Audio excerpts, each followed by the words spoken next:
Γεια σας και καλώς ήρθατε στην κουζίνα μου. Σήμερα θα μαγειρέψουμε παρέα με τη Χριστίνα και το Aqua Καρπάτικα. Και πριν ξεκινήσω, θυμηθείτε να κάνετε εγγραφή στο κανάλι μου. Κάπου κάτω-κάτω δεξιά υπάρχει και ένα καμπανάκι. Πατήστε το και αυτό για να σας έρχονται ειδοποιήσεις. Για περισσότερες πληροφορίες και λεπτομέρειες για την αναλυτική συνταγή με τα γραμμάρια, τη διαδικασία και φυσικά το διατροφικό πίνακα, μπείτε στο site μου www.panosioannidis.com. Έχω σκεφτεί να κάνουμε ένα γιουβετσάκι που είναι πολύ αγαπητό, αλλά λίγο διαφορετικά, έτσι λίγο πιο απαλό, ας το πούμε. Πιο ανάλαφρο. Πιο ανάλαφρο, με έναν εύκολο τρόπο επίσης. Έχω σκεφτεί και ένα πολύ υγιεινό γλυκό, ας το πούμε. Ωραία. Ένα διαφορετικού τύπου κομπόστας. Σε αυτή τη φάση είναι ένα γεύμα που τρώει όλη η οικογένεια. Σωστά. Τρώει όλη η οικογένεια. Απλά, αν είναι για τους μεγάλους, μπορούμε λίγο να το ενισχύσουμε με περισσότερα μπαχαρικά. Αλλά νομίζω ότι έχω φτάσει στο επίπεδο να το κάνω να είναι γευστικό, ακόμα και για μεγάλους, με ήπια μπαχαρικά, ήπιες γεύσεις και πάνω απ' όλα με εύκολο τρόπο για να φτιαχτεί και σχετικά γρήγορα. Ακριβώς. Θα χρησιμοποιήσουμε πάλι χύτρα, γιατί με τη χύτρα, θυμάσαι και στα προηγούμενα βίντεο, είχαμε Ταχύτητα. γεύση, είχαμε ταχύτητα, είχαμε πάρα πολύ ωραία υφή, άρα το ίδιο θα κάνουμε και τώρα.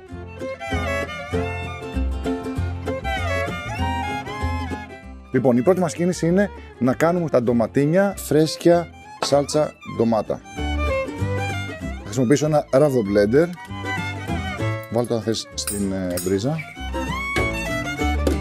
Θα βάλουμε τα ντοματίνια εδώ. Και εδώ πέρα μέσα θα βάλουμε λίγο αλάτι ώστε να μαρινάρονται. Και λίγο ελαιόλαδο. Εννοείται ότι μπορεί να γίνει για ζυμαρικά, ειδικά τα κοντά ζυμαρικά, μπορούμε να τα βράσουμε, να την κάνουμε κρύα τη σάλτσα χωρίς να την ψήσουμε και να τα κάνουμε σαν σαλάτα. Πάμε εδώ στο blender.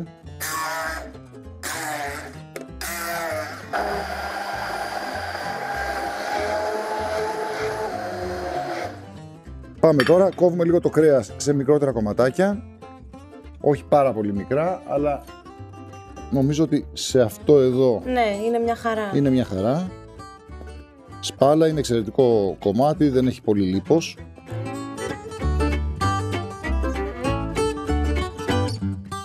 Τα κόβουμε έτσι που λένε και στην Ιταλία μποκοντσίνι. Παίρνουμε τα βότανα.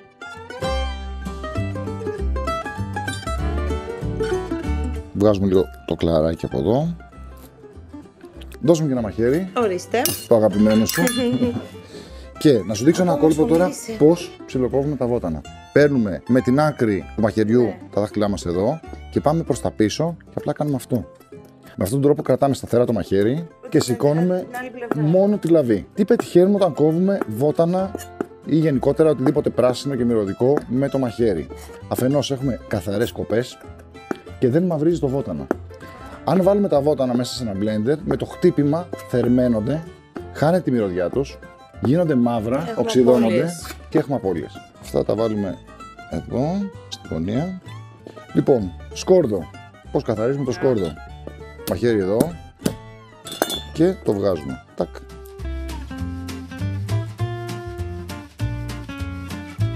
Μετά για να το ψιλοκόψουμε, τα βάζουμε στη μέση. Το σκόρδο, όταν το σοτάρουμε, δεν το σοτάρουμε ποτέ μόνο του. Γιατί αν καεί, μας βγάζει μια δυσάρεστη καμένη γεύση. Αλήθεια. Γι' αυτό το λόγο το βάζουμε μαζί με το κρεμμύδι και το κρεμμύδι με την υγρασία προστατεύει το σκόρδο να μην καεί.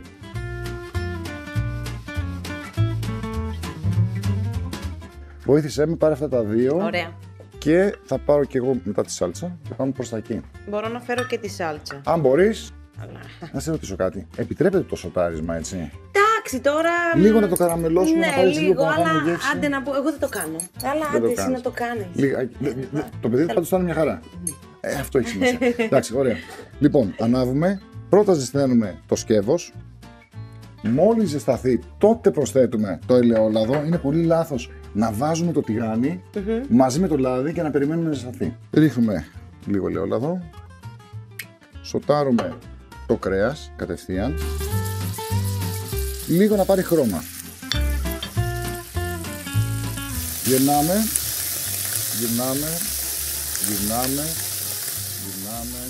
Μια χαρά, έχει σοταριστεί πολύ ωραία. Πάμε εδώ. Και απλά αδειάζουμε το κρέας μέσα. Κρατάμε τα λάδια. Τα Με το λάδια λάδι, αυτό θα λέω. είναι πάρα πολύ σημαντικά γιατί έχει περάσει όλη η γεύση από το κρέας και είναι μέσα στο λάδι. Ξαναβάζουμε πάνω στη φωτιά, χαμηλώνουμε λίγο, ρίχνουμε το κρεμμύδι μαζί με το σκόρδο. Κανονικά, αν κάναμε ένα γιουβέτσι, θα το σβήναμε με αλκοόλ. Δηλαδή με κάποιο κρασί κόκκινο, με κάποιο κρασί λευκό κτλ.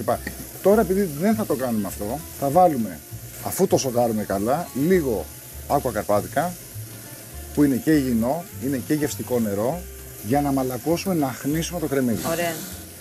Το φυσικό μεταλλικό νερό Aqua Carpatica έχει 3 μοναδικά χαρακτηριστικά που το κάνουν ιδανικό για την προετοιμασία βρεφικού γάλακτος και την παρασκευή βρεφικών τροφών. Πρώτον, σχεδόν μηδενικά επίπεδα νητρικών. Τα νητρικά είναι ισχυρά οξυδωτικά, εξαιρετικά επιβλαβή για τα βρέφη και τα μικρά παιδιά. Δεύτερον, πολύ χαμηλά επίπεδα νατρίου, κάτι που βοηθά να μην επιβαρύνεται η νεφρική λειτουργία. Και τρίτον, χαμηλή περιεκτικότητα σε μεταλλικά άλατα, κάτι που το κάνει απόλυτα κατάλληλο για τις τρυφερές ηλικίες. Πώς καταλαβαίνουμε ότι είμαστε σε καλό σημείο με το κρεμμύδι? Το κρεμμύδι είπαμε ότι έχει υγρασία και έχει κάποιες φυτικές ίνες. Όταν λοιπόν αρχίζει το κρεμμύδι και διαφανίζει στο σοτάρισμα, σημαίνει ότι είμαστε σε πάρα πολύ καλό δρόμο.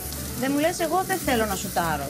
Τα ρίχνω όλα απευθείας. Τι θα έχω σε διαφορετικό? Θα έχεις ένα πιο βραστό αποτέλεσμα. Δεν θα έχεις εντάσεις στη γεύση. Έχουμε χρησιμοποιήσει, είδες, ελάχιστο λάδι μέσα. Ήταν δηλαδή το λάδι που βάλαμε μόνο για το σοτάρισμα, το πρώτο που κάναμε στο κρέας. Πάμε λοιπόν τώρα να προσθέσουμε το νερό. Θα το αποσύρουμε από τη φωτιά και θα το προσθέσουμε στην κατσαρόλα όταν θα αρχίσει να εξατμιστεί όλο το νερό. Καλό είναι όταν σοτάρουμε πάντα προσέχουμε τα τυχώματα, να μην μένουν κολλημένα κρεμμύδια ή οτιδήποτε σοτάρουμε, γιατί ό,τι κολλάει στο τύχωμα δεν βράζει. Αλήθεια μαγειρεύεις στο σπίτι? Η αλήθεια είναι ότι όχι πάρα πολύ.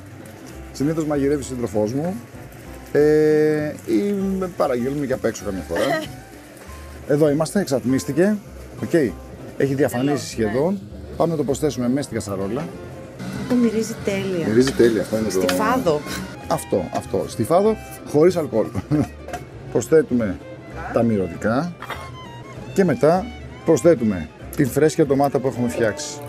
Προσθέτουμε λίγο ακόμα ελαιόλαδο, αυτή τη φορά από πάνω, 1-2 κουταλίτσες το πολύ και φυσικά νερό. Μέχρι να καλύψουμε ουσιαστικά το κρέας και λίγο παραπάνω. Λίγο αλατάκι. Κλείνουμε. Βάζουμε σε αυτό εδώ το σημείο, στο βρασμό, ουσιαστικά γυρνάμε τη βαλβίδα και ανάβουμε το μάτι. Βάζουμε full, όταν ακούσουμε να σφυρίζει, τότε χαμηλώνουμε στο μισό και το αφήνουμε περίπου για 35 λεπτά. Και μετά θα προσθέσουμε το κρυθαράκι, την αναλογία σε νερό και θα το βάλουμε λίγο στο φούρνο, ίσα ίσα, να κάνουμε ένα ωραίο καραμέλωμα. Πώς φαίνεται, εύκολο ή δύσκολο? Πανεύκολο. Γιουβέτσι. Προσθέτουμε ελαιόλαδο, αλάτι, πολτοποιούμε τα ντοματίνια με ένα μπλέντερ. Χοντροκόβουμε το κρεμμύδι και το βάζουμε σε ένα μπολ. Κόβουμε το κρέας σε μικρά κομμάτια. Προσθέτουμε το ελαιόλαδο στο ζεστό τηγάνι. Προσθέτουμε το κρέας και μπαχαρικά και σοτάρουμε καλά. Αφαιρούμε το κρέας και το βάζουμε μέσα στη χύτρα. Στο ίδιο τηγάνι βάζουμε τα κρεμμύδια και σοτάρουμε πολύ καλά μέχρι να καραμελώσουν. Σβήνουμε με Aqua Carpatica και τα προσθέτουμε και αυτά μέσα στη χύτρα. Προσθέτουμε τα πολτοποιημένα ντοματίνια, τα μυρωδικά και συμπληρώνουμε με νερό Aqua Carpatica. Βράζουμε σε δυνατή θερμοκρασία για 10 λεπτά. Μειώνουμε τη θερμοκρασία στο μισό και βράζουμε για ακόμα μισή ώρα. Βράζουμε το κρυθαράκι για 7 λεπτά μέσα στη χύτρα, ανακατεύοντάς το συνέχεια. Μεταφέρουμε το περιεχόμενο της κατσαρόλας μέσα σε ένα ταψί και ψήνουμε σε προθερμασμένο φούρνο στους 180 βαθμούς για περίπου μισή ώρα. Μέχρι να γίνει αυτό, πάμε να κάνουμε ένα πραγματικά υγιεινό και πάρα πολύ νόστιμο γλυκό. Πάρα πολύ νόστιμο γλυκό. Είναι γλυκό.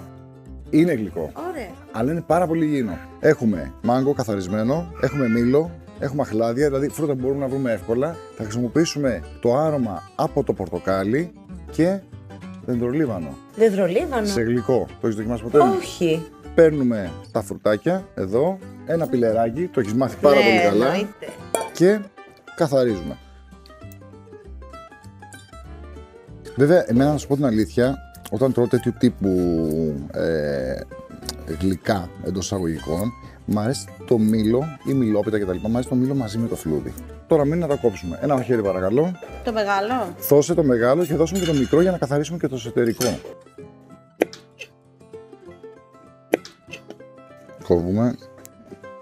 Κόβουμε και καθαρίζουμε μόνο τα σπόρια από μέσα, το εσωτερικό. Οπότε μένει αυτό εδώ. Κανέλα δεν ταιριάζει σε όλο αυτό που κάνουμε. Ταιριάζει εξαιρετικά, αλλά δεν θα πρέπει να βάλουμε δεντρολίβανο. Α, οπότε ακυρώνω την αρχική σου ή το σκέψη. ένα ή το άλλο. Δηλαδή είναι κάποιες γεύσεις που δεν ταιριάζουν τόσο πολύ.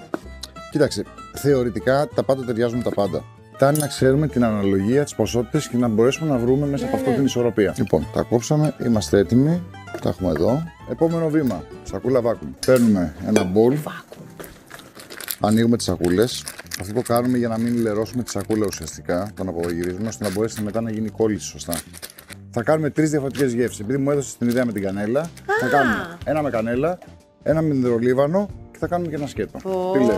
Τέλεια. Οπότε βάζω ένα μάγκο εδώ, ένα μάγκο εδώ και ένα μάγκο εδώ. 2 αχλάδια, 2 αχλάδια. Βάζουμε ένα μήλο και ένα μήλο. Άρα κανέλα, δεντρολίβανο. Θα κάνουμε ένα σκέτο, να δούμε και την φυσική γεύση πώς είναι. Και να μου πεις ποιος αρέσει από όλα. Μέλι. Νομίζω ότι από μία κουταλιά της σούπας στο κάθε σακουλάκι είμαστε καλά. Εκτός από αυτό που θα το κάνουμε τελείως σκέτο. Και το τελευταίο υλικό είναι λίγο υγρασία. Άκουα καρπάτικα, αλλά θα βάλουμε φυσικό ανθρακούχο νερό. Κλείνουμε. Έχουμε πλέον τη μισή ποσότητα βάλει μέσα στη σακούλα. Η υπόλοιπη είναι καθαρή, βλέπεις. Έχει μεγάλη σημασία αυτό για να μπορέσει να υπάρχει συγκόλληση στο μηχάνημα. Γιατί αν υπάρχουν υγρασίες ή σκουπιδάκια πάνω στη σακούλα, δεν πρόκειται να μας κλείσει το μηχάνημα. Βάζουμε τη σακούλα μέσα στο μηχάνημα και σφραγίζουμε. Επίσης, με αυτόν τον τρόπο μπορείς να κρατάς και φρέσκα γενικά προϊόντα. Δηλαδή, ακόμα και ένα κρέας να πάρεις ή οτιδήποτε, ή καθαρίσεις ένα κρεμμύδι. Άρα, βοήθαμε να καταλάβω. Τώρα τι κάνεις ακριβώς, πώς λέγεται αυτό που κάνεις? Αυτό λέγεται βάκουμ. Είναι σαν να έχουμε μέσα σε όλα αυτά τα μπαχαρικά και το μέλι τα φρούτα μας από χθες το βράδυ. Ενώ εμείς τα βάλαμε μόλις τώρα και έχουν πάρει όλες τις γεύσεις, έχουν συγκεντρωθεί όλες τις γεύσεις. Okay. Και το επόμενο βήμα είναι να βάλουμε τις σακούλες που έχουμε κάνει μέσα στην κατσαρόλα. Αυτή τη στιγμή έχει κρύο νερό. Έχω ανάψει το μάτι. Πόσο είπαμε εδώ θα χρειαστεί? Εδώ θα το δούμε κιόλας. Περίπου γύρω στο 25 λεπτό νομίζω ότι θα είμαστε καλά. Μπορεί και μισάωρο. Καθαρίζουμε και κόβουμε τα φρούτα. Τοποθετούμε τα φρούτα μέσα σε μια σακούλα βάκουμ και προσθέτουμε τα υπόλοιπα υλικά. Σφραγίζουμε στο δικό μηχάνημα και βράζουμε για 35 λεπτά με κλειστό καπάκι. Πάμε να δούμε και τι γίνεται με το κρέας μας. Λοιπόν, ανοίγουμε από εδώ. Δεν έχει μέσα αέρα, μια χαρά. Ανοίγω. Για να δούμε. Λιώνει, έτσι. Τίποτα. Ούτε πόση ώρα κάναμε, ούτε μισή ώρα δεν κάναμε. Ναι. Και έχει λιώσει τελείως το κρέας, το βλέπεις. Ναι. Αυτό σε κατσαρόλα τώρα θα ήθελε σίγουρα μια ώρα. Οπότε έχουμε τώρα αρκετή σάλτσα, έχουμε το κρέας. Αυτό που θα κάνουμε είναι να βάλουμε να βράσει ξανά σε δυνατή ένταση η σάλτσα μας. Θα προσθέσουμε λίγο ακόμα νερό. Οπότε βάζουμε το κρυθαράκι μέσα, έβρασε κιόλας. Ωραία. Ανακατεύουμε. Τώρα βλέπεις ότι αρχίζει και τραβάει όλη την υγρασία, δένει. Υπάρχει και η μέθοδος στο να το βάλουμε τη σάλτσα, το κρυθαράκι, μέσα στο φούρνο, αλλά τι γίνεται, δεν θα έχουμε ομοιόμορφο βρασμό. Λοιπόν, συνέχισε το ανακάτεμα, πάω να φέρω ταψί. Το βάζουμε μέσα κατευθείαν, ναι. Τέλεια. Τώρα αυτό δεν έχει βράσει εντελώς το κρυθαράκι, είναι λίγο al dente. Εικάζω ότι θα χρειαστεί λίγο περισσότερο νερό. Νερό για να βράσει. Σωστά. Οπότε πάμε να βάλουμε και λίγο νεράκι ακόμα. Εντάξει, αν το νερό είναι καλό, η γεύση είναι πραγματικά τελείως διαφορετική. Πάμε μέσα.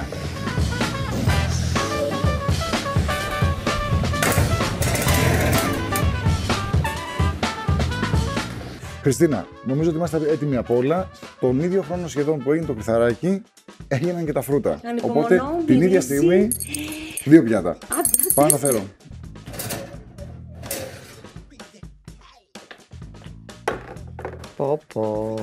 Εννοείται ότι ανάλογα με το φούρνο, ανάλογα με την ποσότητα, πολλές συνθήκες αλλάζουν. Έχει λιώσει.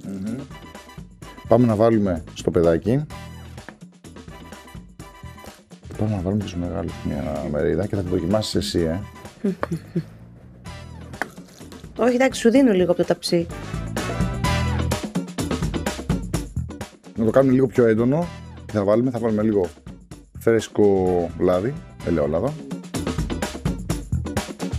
Ελάχιστο έτσι για τη φρεσκάδα. Θα βάλουμε ένα βότανο από πάνω.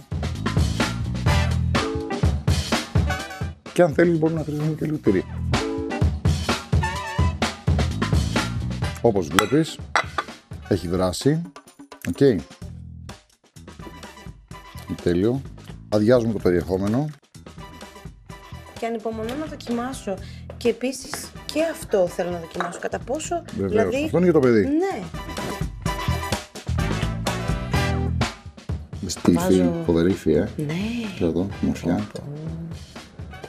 Να πάρω ένα πριν δοκιμάσω τα Βεβαίως. υπόλοιπα. Πάρε ένα, θα σου κόψω ένα μικρό κομμάτι για να μην καείς και να μπορείς να το φας εύκολα. Το δεδρολίβανο, όχι είναι ήρωας, τι έλεγες πριν, κυριαρχεί. Ναι. Εσύ δεν το πιστεύω, αλήθεια. Τέλεια. Εγώ ευχαριστώ. Σας ευχαριστούμε πολύ. Γεια σας.